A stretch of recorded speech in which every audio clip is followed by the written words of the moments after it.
E aí, tudo bem? Bem-vindos a mais um vídeo do canal. Hoje vamos falar sobre o princípio da insignificância, um dos conceitos mais importantes do direito penal quando se trata de delimitar quais condutas realmente devem ser punidas pelo Estado. Vamos entender o que esse princípio significa, os critérios de aplicação, exemplos práticos e as controvérsias na sua utilização. Então fica comigo até o final que eu acho que você vai gostar, tá bom? Vamos lá.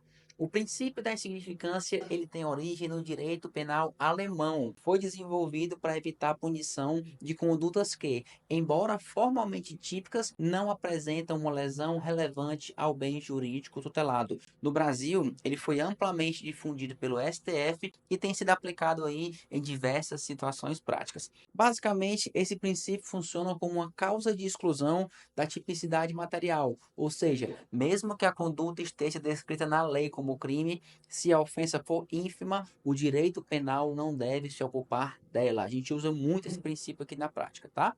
E para que o princípio da insignificância seja reconhecido, o STF estabeleceu quatro requisitos. Primeiro, mínima ofensividade da conduta do agente, ou seja, o comportamento não pode representar perigo real à sociedade. Segundo, ausência de periculosidade social da ação. A conduta não pode afetar de maneira significativa a ordem pública ou a coletividade. Terceiro, reduzido o grau de reprovabilidade do comportamento. O ato não deve demonstrar grande desvio de conduta do agente. E quarto, inexpressividade da lesão jurídica provocada. O dano causado deve ser insignificante para a vítima. Então, com esses critérios, é possível avaliar se o caso concreto realmente merece uma resposta penal ou se poderia ser resolvido por outros meios, como, por exemplo, o direito civil ou o direito administrativo. Agora vamos ver como isso funciona na prática. Vamos lá. Primeiro caso, furto de um chocolate no supermercado. Se uma pessoa sem antecedentes criminais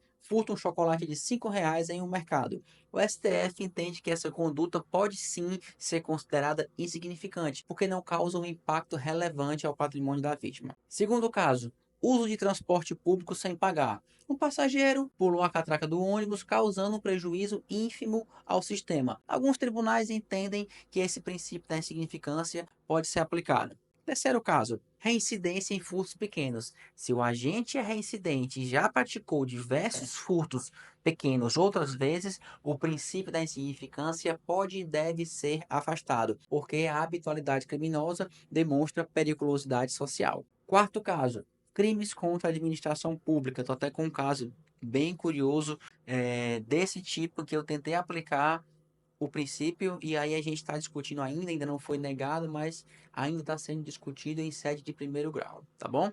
Enfim, o STF já decidiu que o princípio da insignificância não se aplica a crimes contra a administração pública, como o peculato ou a corrupção, porque o bem jurídico protegido, tutelado, é de interesse coletivo. E aí a minha tese desse processo, a gente está batendo justamente em cima disso aqui, e tá passando, não tá passando, tá tendo parecer favorável, enfim, depois volta, mas vamos avançando, né? Quem sabe a gente consiga aplicar isso aí para o cliente, quem sabe ele consiga ter esse resultado diferente do entendimento dominante, tá bom? Enfim, embora seja um mecanismo importante para evitar punições desproporcionais, o princípio da insignificância gera debates na doutrina e na jurisprudência.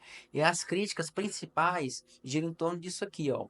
Falta de regulamentação expressa na legislação, já que a aplicação se baseia na interpretação dos tribunais. Também o risco de gerar uma sensação de impunidade, especialmente em crimes patrimoniais de pequeno valor. E, por fim, a dificuldade de se estabelecer um critério objetivo para determinar o que é insignificante, né? O que é insignificante? Então, mesmo com essas discussões, o princípio tem sido um instrumento essencial para garantir no nosso país que o direito penal só atue quando realmente necessário, respeitando até o princípio da intervenção mínima.